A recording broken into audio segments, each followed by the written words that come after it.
छूट गई, तो उनको देह किसकी मिली? हिरण की ही।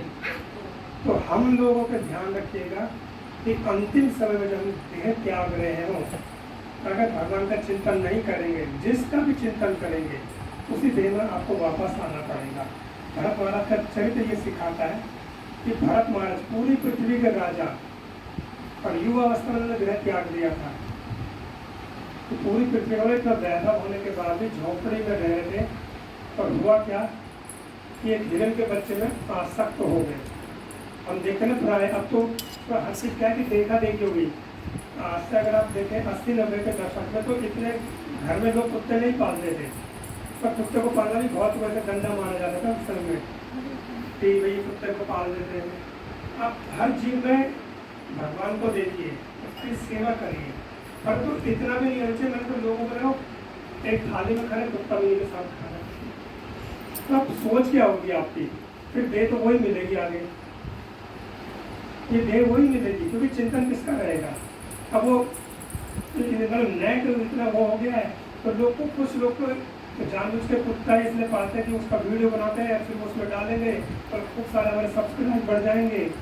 मतलब वो कमाई का भी जरिए बना लिया लोगों ने, वो वीडियो डाल दे कुत्ते की, इसकी ठीक है, उसकी सेवा कर, लेकिन इसका मतलब थोड़ी कि तुम उसे अपने साथ ही सुला रहे हो, उसके साथ सो रहे हो।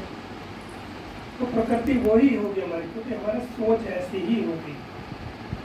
हमारी सोच ऐसे एक घटना है, एक गुरुजी मतलब बच्चों को पढ़ाते थे, और वो गांव में स्कूल था।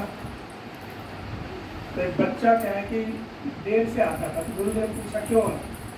तो लगा गुरुजी मैं थोड़ा खेत में भी जाता हूँ, फिर हमारे घर में भैंस भी है, उनको भी चरा करके लाता हूँ, ऐसा मेरा रोज़ का काम है। तो एक दिन क्या है कि वो क्लास में आया और दरवाजे के पास ही रुका है। गुरुजी ने अंदर क्यों नहीं आ रहे? तो गुरुजी अंदर कैसा वो सिंह अड़ रहे हैं।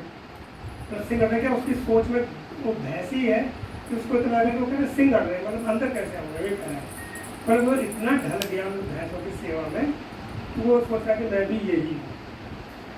और ऐसे एक अभी सऊदी अरब में एक फिल्म बनी है, आप उसका नाम है भूल गया, और ये मुस्लिम कंट्री ने बनाई कि ये जैसे मतलब हम सनातनी लोग गाय की सेवा क्यों करते हैं ना, तो उस व्यक्ति ने गाय पाली, गाय के साथ रहा, जैसे गाय क्रिया करती है सब कुछ देखा, तो उसको भी आसक्ति होगी गाय से।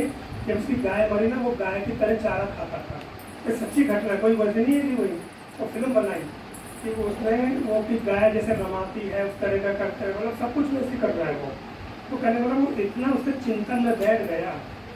तो ये है कि इनका क्या हो भरत महाराज के जीवन में कि वो भगवान का चिंतन छोड़ दिए, और जो हम कर रहे हैं, जब भगवान का जो नाम कर रहे हैं, ये हमारे जीवन की अंतिम समय परीक्षा होगी कि आप कितनी माला करी थी। क्योंकि जैसे बच्चे पढ़ते हैं ना, तो होता क्या है कि फिर उनकी परीक्षा होती है 6 महीने की, साल भर के ना, कि तुमने कितना किया, तो उतना स्कूल में परीक्षा होती है, चलो क्या याद किया तुम लोगों ने। तो क्यों नहीं, तो भाई ये जो तुमने पढ़ा था वही हम जो भगवान का भजन कर रहे हैं, जब हमारी मृत्यु आएगी उस समय की परीक्षा होगी कि आपने परिवार का चिंतन किया या भगवान का चिंतन किया। और परिवार का चिंतन किया तो फिर यहीं आना पड़ेगा, अभी छिपकली के रूप में आएंगे, अभी किसी रूप में आएंगे।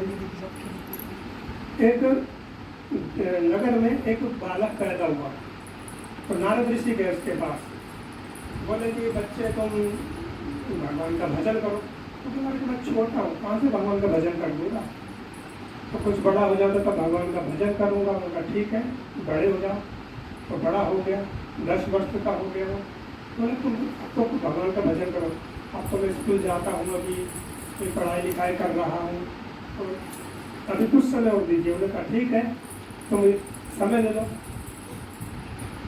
तो उनको समय दिया, तो बच्चा क्या है कि बड़े महाविद्यालय में चला गया। तो उन्होंने कहा भाई महाविद्यालय में चले गए, अब तो भजन कर लो। तो बोले नारद ऋषि अभी तो पढ़ाई लिखाई पूरी हुई हो जाए, पूरी हो जाए तो तब माला करेंगे। तो समय पूरा हो गया उसका, मतलब कि उसकी पढ़ाई लिखाई पूरी हो गई। फिर आए भाई तो पढ़ाई लिखाई पूरी कर लिया, तो नौकरी ढूंढ रहे हैं, नौकरी मिल जाए तो थोड़ा मन में शांति हो जाए। माँ बाप को भी चिंता लगी रहती है, नौकरी नहीं मिल रही है। नौकरी में ठीक है, नौकरी भी लग गई उसकी, तब आए दोबारा नारद ऋषि कि नारद ऋषि ने बोला अब तो भगवान का भजन करो। तो बोले कि अभी नई नई नौकरी लगी है, थोड़ा सा हम है कि सही हो जाए, कमाई वाई अच्छे कर लें, भगवान का भजन करेंगे। तो नारद जी फिर चले गए, संतों का तो काम है ही बार बार आना। तो बोले कि अब तो कर, बोले कि अभी क्या है कि मेरे घर वाले लड़की ढूंढ रहे हैं, तो फिर दोनों भजन करेंगे, मैं भी अपनी पत्नी के साथ में। तो चलो ठीक है, विवाह भी हो गया। बोले अरे भगवान अब तो भगवान का भजन करो, विवाह हो गया। तो नारद जी अब देखा ना क्या है कि हमारी संतान हो गई है, बच्चा हो गया हमारा, लेकिन ये रात भर उठता है, हमें सोने नहीं देता, तो हम कहाँ से भगवान का भजन करें। तो अब तो थोड़ा सा क्या ये बच्चा हो जाए, भगवान का भजन करेंगे। फिर बाद में आए नारद ऋषि, अरे बड़ा हो गया अब तो बच्चा, अब तो तुम भगवान का भजन करो। तो बोला नारद ऋषि बस इसकी नौकरी लग जाए, इसका ब्याह हो जाए, अब हम फिर भजन करेंगे। तो नारद ऋषि आए तो देखा कि वो जो जिस जीवात्मा को समझा थे बार बार आकर के, वो जीवात्मा है ही नहीं। तो घर के अंदर गए तो देखा तो वो जीवात्मा तो क्या फोटो में लटकी पड़ी है, मतलब वो मर गया। तो नारद ऋषि बाहर जाने लगे, तो एकदम से आवाज आई, नारद ऋषि राजन सुनो। तो देखा इधर, तो एक पत्ता उनको बुला रहा था।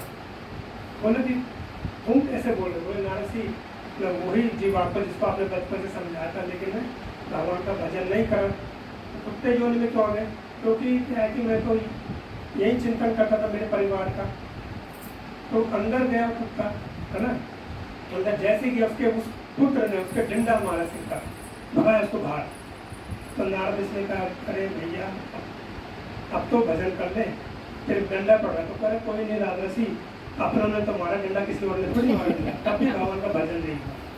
तो हमारे पास बहाने बहुत सारे होते हैं हम लोगों के पास कि अभी समय नहीं है, ये नहीं है, परंतु ध्यान रखिएगा कि मृत्यु के पास समय से कब आएगी हमें नहीं पता। और लोग कहते हैं समय, हम लोगों से पूछे क्या कैसे चला, बस समय काट रहे हैं ना, या टाइम पास कर रहे हैं, ये सब है। तो समय को हम नहीं काट रहे, समय हमें काट रहा है। और समय क्या है कि टाइम पास हम नहीं करें, जो टाइम है वो हमें फील कर रहा है कि तुम भगवान का भजन नहीं करना। तो कुछ फिर क्या कि थोड़ा सा भजन करेंगे, भगवान का चिंतन है ना, थोड़ा सा हम यहाँ पर हरिनाम भी करेंगे और भगवान का